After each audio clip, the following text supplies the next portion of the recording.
আসসালামু আলাইকুম বন্ধুরা। বন্ধুরা, এই আমি ভিডিওটার একটা পর চিকেন আরও একটি ভিডিও কোরমা পাচ্ছেন করছি। আপনারা কোরমা রেসিপির উপরই।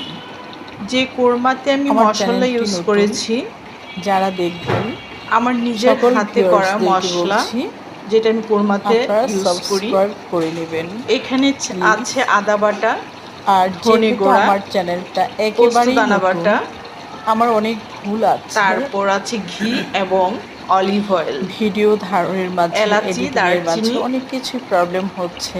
জয়ফল, ইনশাল্লাহ জয়ত্রী। আশা করছি আপনাদের জয়ফল সহযোগিতা জয়ত্রীটা থাকলে এখানে খুবই কম আমি পরিমাণে আমি ইউজ করেছি, এগুলি ঠিক কারণ করে নিতে পারবো। এটার গন্ধটা খুব কড়া হয়, আর আর এই অবশ্যই কড়া হয়ে লাইক গেলে কমেন্ট করে খাওয়া যায় না।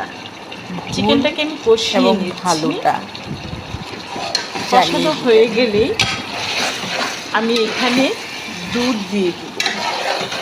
এই কোরমায় আমি পোস্ত দানার সঙ্গে ইউজ করেছি আরও 2টি উপকরণ।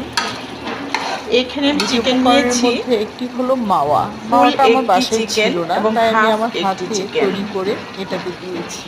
এখানে চিকেন হবে আর প্রায় উঠিয়ে নেওয়ার আগে 1.5 কিলোর আমি মতো। আরও আধা কাপ আমার নিজের হাতে তৈরি ঘি অ্যাড করে দিই।